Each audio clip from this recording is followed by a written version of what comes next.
ಗೌರಿಬಿದನೂರಿನಲ್ಲಿ ಪೌರ ಕಾರ್ಮಿಕರ ದಿನಾಚರಣೆಯನ್ನು ನಗರದ ಸುಮಂಗಲಿ ಕಲ್ಯಾಣ ಮಂಟಪದಲ್ಲಿ ಆಯೋಜಿಸಲಾದ ಪೌರ ಕಾರ್ಮಿಕರ ದಿನಾಚರಣೆಯಲ್ಲಿ ಶಾಸಕರಾದ ಕೆಎಚ್ ಪುಟ್ಟಸ್ವಾಮಿಗೌಡರು ಆಗಮಿಸಿದರು. ಪುಟ್ಟಸ್ವಾಮಿಗೌಡರು ಮಾತನಾಡಿ, ಗೌರಿಬಿದನೂರು ತಾಲೂಕು ಸ್ವಚ್ಛತೆಗೊಳಿಸುವ ಪೌರ ಕಾರ್ಮಿಕರು ಶ್ರದ್ಧೆಯಿಂದ ಕೆಲಸ ಮಾಡುತ್ತಾರೆ ಎಂದು ಹೇಳುತ್ತಾ ಪೌರ ಕಾರ್ಮಿಕರಿಗೆ ಬೇಕಾಗುವ ಸೌಲಭ್ಯಗಳನ್ನು ಮಾಡುವಂತೆ ಆಶ್ವಾಸನೆ ಕೊಟ್ಟರು.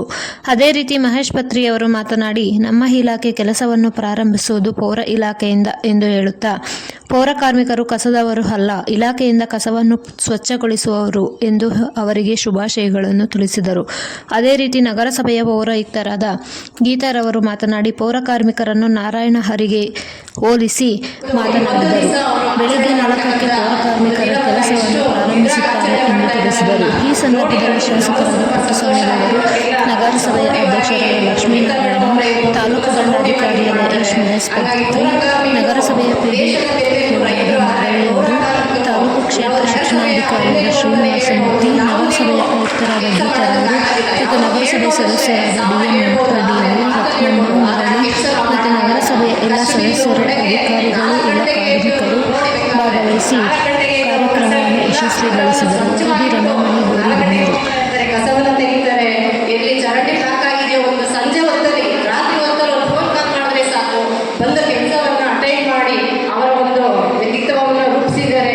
ಇವತ್ತು ಅವರಿಗೆ ದೇವರು ಆಯುಷ್ಯ ಆರೋಗ್ಯ ಇನ್ನಷ್ಟು ಕೊಡಲಿ ಅಂತ ಹೇಳಿ, ಸರ್ಕಾರ ಸವಲತ್ತುಗಳು ಏನಿದೆ ಅವ್ರಿಗೆ ಇನ್ನಷ್ಟು ಸಿಗಲಿ, ಒಳ್ಳೆಯದಾಗಲಿ ಅಂತ ದೇವರಲ್ಲಿ ಪ್ರಾರ್ಥನೆ ಮಾಡುತ್ತಾ ನಾನು 2 ಮಾತುಗಳನ್ನು ಮುಗಿಸ್ತಾ ಇದ್ದೀನಿ.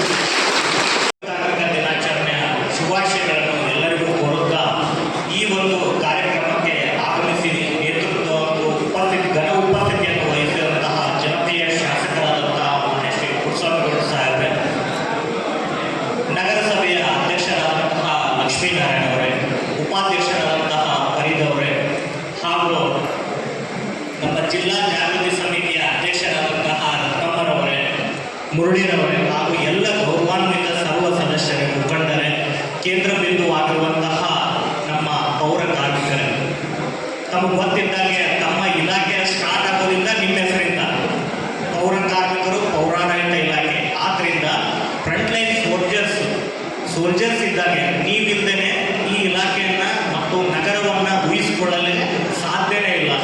ಈಗಾಗಲೇ ಎಲ್ಲರೂ ಕೂಡ ಮಾತಾಡಿದ್ದಾರೆ. ಈಗಾಗಲೇ ನಮ್ಮ ರತ್ನಮ್ಮವ್ರು ಒಂದು ಮಾತು ಹೇಳಿದ್ರು, ಏನಂತಂದರೆ ಒಂದು ಮಗು ಏನು ಹೇಳುತ್ತೆ, ಅಲ್ಲಿ ಕಸ ಬಿದ್ದಿರುತ್ತೆ, ತಾಯಿಗೆ ಏನು ಹೇಳುತ್ತೆ ಮಗು, ಮಮ್ಮಿ ಅಲ್ಲಿ ಕಸ ಬಿದ್ದಿದೆ, ಇನ್ನೂ ಕಸದವರು ಬಂದಿಲ್ಲ ಅಂತ ಹೇಳುತ್ತೆ. ಆವಾಗ ಅವ್ರ ತಾಯಿ ಹೇಳ್ತಾಳೆ, ಅವರು ಕಸದವ್ರು ಅಲ್ಲಮ್ಮ, ಆ್ಯಕ್ಚುಲಿ ಕಸ ಹಾಕಿ ಇದನ್ನು ಮಾಡೋರು ನಾವು ಕಸದವರು, ಅವರು ಸ್ವಚ್ಛಗೊಳಿಸುವವರು ಅಂತ ಹೇಳ್ತಾರೆ. ಈ ಮಾತನ್ನು ಅವ್ರು ಯಾಕೆ ಹೇಳಿದ್ರು ಅಂತಂದರೆ, ಈಗ ನಮ್ಮ ಮನಸ್ಥಿತಿಯನ್ನು ನಾವು ಬದಲಾಯಿಸ್ಕೋಬೇಕು. ನಾವೆಲ್ಲರೂ ಏನು ಅಂದ್ಕೊಂಡಿದ್ದೀವಿ, ಅವರು ಕಸ ತಗೊಂಡು ಹೋಗೋರು ಅಂತ ಅಂದ್ಕೊಂಡು ಆ ಮನಸ್ಥಿತಿ ಬದಲಾಯಿಸ್ಕೋಬೇಕು ನಾವೆಲ್ಲರೂ ಕೂಡ.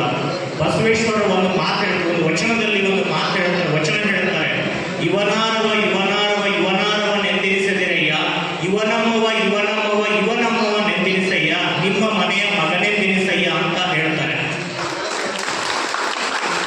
ನಾವು ಮಾಡಬೇಕಾದ ಕರ್ತವ್ಯ ಏನಂತಂದರೆ, ಎಲ್ಲ ಸಾರ್ವಜನಿಕರಿಗೆ ನನ್ನದೊಂದು ಮನವಿ ಏನಂತಂದರೆ, ಯಾರಾದರೂ ಪೌರ ಕಾರ್ಮಿಕರು ನಿಮ್ಮ ಮನೆಗೆ ಬಂದಾಗ ಅವರು ಸ್ವಚ್ಛತೆ ಹೇಗೆ ಬೇಕಾದ ಕಸನ ದಯವಿಟ್ಟು ಎಸಿಬೇಡಿ. ನಿಮಗೆ ಆದಂತಹ 2 ಬಕೆಟ್ಗಳನ್ನು ಕೊಟ್ಟಿರ್ತಾರೆ, 2 ಚೀಲಗಳನ್ನು ಕೊಟ್ಟಿರ್ತಾರೆ, ಹಸಿ ಕಸ ಮತ್ತು ಒಣ ಕಸ.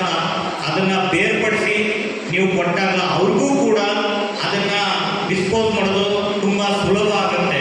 ಆಮೇಲೆ ಅವ್ರು ಏನಾದರೂ ನೀರು ಕೇಳಿದಾಗ ದಯವಿಟ್ಟು ಅವ್ರಿಗೆ ಗೌರವದಿಂದ ಮಾತನಾಡಿಸಿ. ಅದಷ್ಟೇ ಅಲ್ಲದೆ ಏನಾಗುತ್ತೆ, ಈ ಒಂದು ದಿನಮಾನಗಳಲ್ಲಿ ರೋಗ ರುಜಿನಗಳು ಯಾವ ಥರ ಬರ್ತಾ ಇದ್ದಾವಂತೆ ನಮಗೆಲ್ಲರಿಗೂ ಗೊತ್ತು.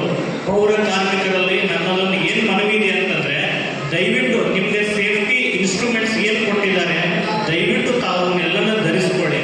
ನೀವು ಆರೋಗ್ಯವಾಗಿದ್ದರೆ ಈ ನಗರವನ್ನು ಸುಂದರವಾಗಿಸ್ಬೋದು. ನೀವೇ ಆರೋಗ್ಯ ಕೆಟ್ಟರೆ ತುಂಬ ಕಷ್ಟ ಆಗುತ್ತೆ. ಆದ್ದರಿಂದ ಎಲ್ಲರೂ ಕೂಡ ಏನು ಗೌರ್ಮೆಂಟಿಂದ ಏನು ಕೊಟ್ಟಿದ್ದಾರೆ ಅದನ್ನೆಲ್ಲರೂ ಕೂಡ ಧರಿಸ್ಕೊಳ್ಳಿ. ನಿಮ್ಮ ಜೊತೆ ನಾವಿದ್ದೀವಿ, ನಿಮ್ಮ ಜೊತೆ ಶಾಸಕರಿದ್ದಾರೆ, ನಿಮ್ಮ ಜೊತೆ ಎಲ್ಲ ನಮ್ಮ ಗೌರವಾನ್ವಿತ